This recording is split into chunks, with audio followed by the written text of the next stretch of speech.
കലവറ ചുങ്കത്ത് Prince Jewellers. Hi Kichu. നിക്കുന്നേ, എങ്ങോട്ട് വലിയ തിരക്കില്ല. അല്പം തിരക്കുണ്ടോ? നിക്കുന്നേ, എന്താ ഭാര്യയോട് പിടക്കാണോ?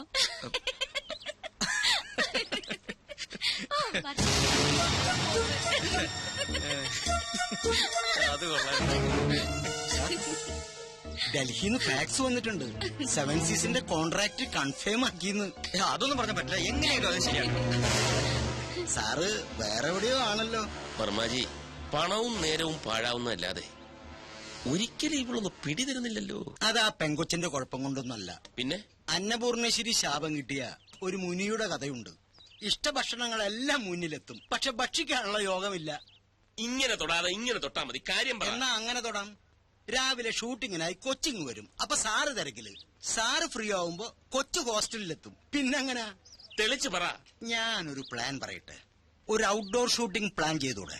ഇതിന്റെ ബാക്കി വല്ല ഊട്ടിയിലോ ബാംഗ്ലൂരിലോ പോണ്ടിച്ചേരിയിലോ മറ്റോ. അതാവുമ്പോ പെങ്കൊച്ചി 24 മണിക്കൂറും സാറിന്റെ കയ്യിൽ തന്നെ ഇരിക്കും. Varmaji, oh thank you very much. Great idea. Akhila, താൻ വളരെ ലക്കിയാണല്ലോ. എന്താ മനു? അഖില ചെയ്ത ആദ്യത്തെ ആഡ് തന്നെ നോർത്ത് ഇന്ത്യയിൽ ക്ലിക്കായി. പ്രഷസ് കണ്ടപ്പോഴേ കമ്പനി സാറ്റിസ്ഫൈഡ് ആയിരുന്നു. ഇപ്പതാ പുതിയ ഓഫർ. പക്ഷെ ഇത്തവണ ഫ്ലോറിലായിരിക്കില്ല, ഔട്ട്ഡോറാ.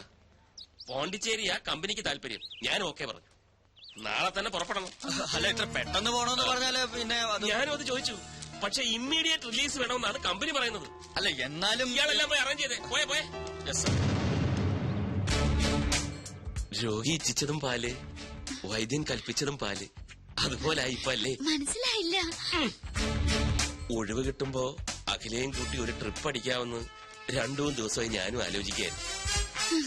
അഖിലയ്ക്കും ഒരു ചേഞ്ച് ആവുമല്ലോ. ദാ ഇപ്പൊ അതും ഒത്തു. മനസ്സിലായില്ലേ? അതായത് ട്യൂബ്ലൈറ്റ് ആണ്, ട്യൂബ്ലൈറ്റ്.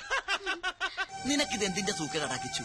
എടാ, കനകമൂലവും കാമിനി മൂലവുമാണ് മനുഷ്യന്റെ സമനില തെറ്റുന്നെന്ന് പറയുന്നതിന്റെ ലേറ്റസ്റ്റ് തെളിവാണ് നീ. അവളെ പാട്ടിന് വിട്ടങ്ങനെ എത്ര തവണ ഞാൻ നിന്നോട് പറഞ്ഞു. ദേ അങ്ങോട്ട് നോക്കിയേ, അത് കണ്ട.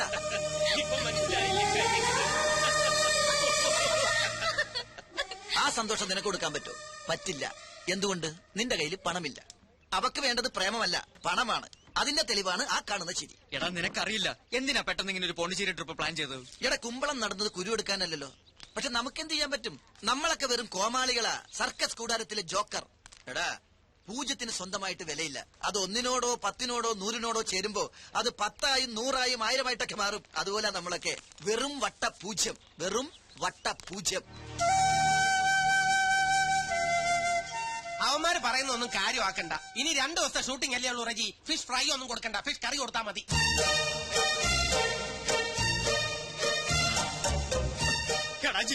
എന്താ നീ അറിഞ്ഞ എന്ത്?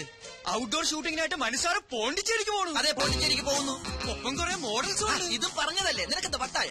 പക്ഷെ രഞ്ജു ചേച്ചി പോകുന്നില്ല. എടാ, ഇതിന്റെ ഇടയിൽ രഞ്ജു ചേച്ചി എങ്ങനെ വന്നു? എടാ മണ്ട, ബാല് പുറകിലുണ്ട്. ഓ, രഞ്ജു ചേച്ചി. ഔട്ട്ഡോർ ഷൂട്ടിങ്ങിനായി മനസ്സാറ് നാളെ പോണ്ടിച്ചേരി പോകുന്നു. ഒപ്പം കുറെ മോഡൽസും. അതിനിടെ രഞ്ജു ചേച്ചി എന്തിനാ?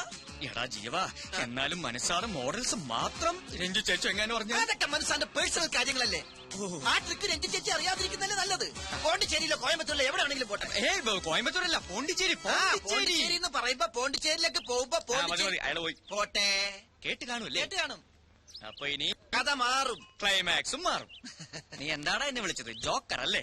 ഇപ്പൊ മനസ്സിലായോ ഈ ജോക്കർ വിചാരിച്ചാൽ കളി കൊഴുപ്പിക്കാനും കുഴപ്പിക്കാനും പറ്റുമെന്ന്? സമ്മതിച്ചിരിക്കുന്നു. അപ്പൊ മനസ്സാറിന്റെ പോണ്ടിച്ചേരി പദ്ധതി ഗോവിന്ദ. എന്താടാ? ഒരു സ്വപ്നം കണ്ടതാ.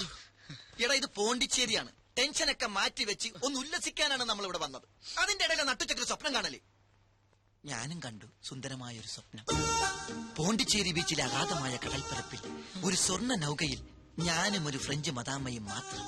നൗക അകലങ്ങളിലേക്ക് ആടി ഉലഞ്ഞ് നീങ്ങും തോറും മനസ്സുകൊണ്ടും ശരീരം കൊണ്ടും ഞങ്ങൾ അടുക്കുകയായിരുന്നു. ഒടുവിൽ അതൊരു ചുംബനത്തിന്റെ വക്കോളം എത്തിയപ്പോ പണ്ടാരടങ്ങാനായിട്ട് നിന്റെ ഒടുക്കത്തെ ദുസ്വപ്നം. കിടന്നുറങ്ങടാ.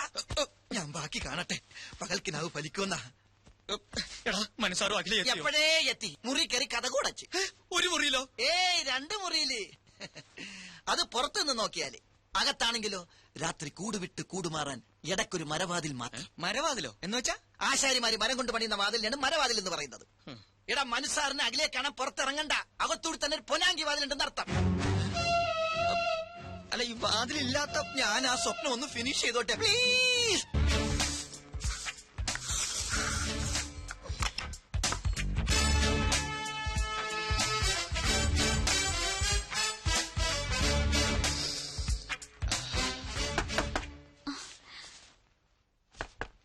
ആരാ? ഈ വാതിലിൽ വേറെ ആരും മുട്ടാൻ? ഞാൻ തന്നെയാ മനു. വാതിൽ തുറക്ക. എന്തിനാ?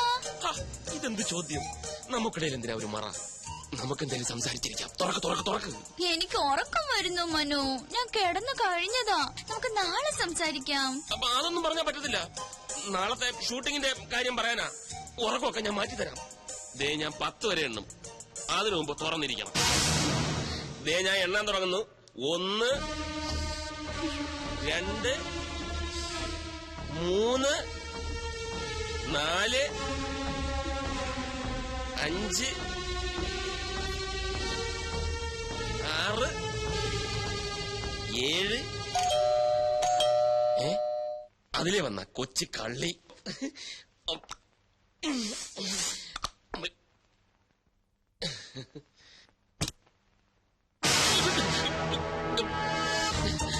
നീ ഇവിടെ വെൽക്കം. Thank you. ഞാൻ ഒറ്റയ്ക്കല്ല. പിന്നെ ഞാനും ഉണ്ടളിയാ. ആദ്യം ബാലുവേട്ടനോട് താങ്ക്സ് പറ. എന്തിന്? ഇത് ബാലുവേട്ടന്റെ ഐഡിയ അല്ലേ മനുവേട്ടൻ ഒരു സർപ്രൈസ് തരാൻ? ഓ, നിന്റെ ഐഡിയ ആയിരുന്നല്ലേ? താങ്ക്സ്.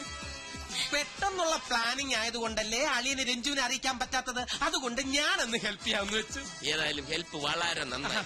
അപ്പൊ എല്ലാം പക്കയല്ലേ? ഇനിയിപ്പൊ നിങ്ങളായി, നിങ്ങളുടെ പാടായി. ഞാൻ എന്റെ റൂം ഒന്ന് ശരിയാക്കട്ടെ. ഹാവ് എ നൈസ് ടൈം അളിയാ. വളരെ ഹാപ്പിയാ ഹാപ്പിയാ. ഓക്കേ. ഇതുകൂടെ ഒപ്പിക്ക് വെച്ച കേട്ടോ. പൂവർ അളിയൻ. നല്ല സ്ഥലം, എനിക്ക് ഇഷ്ടമായി. അതെ, നമ്മുടെ ഹണിമൂൺ ഇവിടെ വരായിരുന്നു അല്ലേ മനുവേട്ട? കറക്റ്റ്. ഞാനും അതിനെപ്പറ്റി ആലോചിച്ചു. ഒന്നും ചോദിച്ചില്ലല്ലോ. എവിടെ നമ്മുടെ ഹണിമൂൺ കപ്പിൾസ്? ആര്? കിച്ചു അഖിലേയും. ഓ, നമ്മുടെ വിച്ചുവാകിലേയും അവരവരെ മുറി കാണും. നമുക്ക് പോയി കാണാം. വേണ്ട വേണ്ട. അതെന്താ? നീ എന്തായി പറയുന്നത്? നമ്മൾ അങ്ങോട്ട് ചെന്ന് കാണാനോ? നമ്മുടെ ശമ്പളം പറ്റുന്നവർ ഇങ്ങോട്ട് വന്നല്ലേ കാണേണ്ടത്? അതിന് ഞാൻ വന്നത് അവർ അറിഞ്ഞിരിക്കില്ലല്ലോ. രാവിലെ അറിയുമല്ലോ. അത് പോരാ, എനിക്ക് ഇപ്പൊ കാണണം. മനുവേട്ടനെ ഞെട്ടിച്ച പോലെ എനിക്ക് അവരെ ഒന്ന് ഞെട്ടിക്കണം. മനുവേട്ടനല്ലേ എപ്പോഴും പറയാറ് കിച്ചു സ്വന്തം അനിയനെ പോലെയാണെന്ന്. എന്നിട്ട് ഇപ്പൊ മാത്രം എന്താ ഒരു ശമ്പളക്കാരനായത്? അതല്ല, എന്നാൽ ഈ രാത്രി അവരെ ബുദ്ധിമുട്ടിക്കണ്ട. അതൊന്നും സാരമില്ല. അവർക്ക് ഇതൊന്നും ഒരു ബുദ്ധിമുട്ടാവില്ല. മനുവേട്ടൻ വരണ്ട, ഞാൻ പൊയ്ക്കോളാം. ഏതാ മുറി? അത് വേണ്ട, ഞാനിവിടെ വരാം. പക്ഷെ ഈ വേഷത്തിൽ വേണ്ട. യാത്ര ചെയ്ത് വന്നതല്ലേ, ഒന്ന് ഫ്രഷ് ആയിട്ട് വരും. അത് കറക്റ്റ്. ഞാനിപ്പോ അതല്ല ബാത്റൂം, അതാണ് ബാത്റൂം. ഇത് വേറെ മുറിയാ. മുറിയോ? ആ, കിച്ചുവിന്റെ മുറി. കിച്ചന്റെ മുറിയോ? ഇത്ര അടുത്തോ? അത് നന്നായി. 2 കപ്പിൾസ് എടുത്ത്. ഓക്കെ, ഒരു 5 മിനിറ്റ്. ഓക്കെ.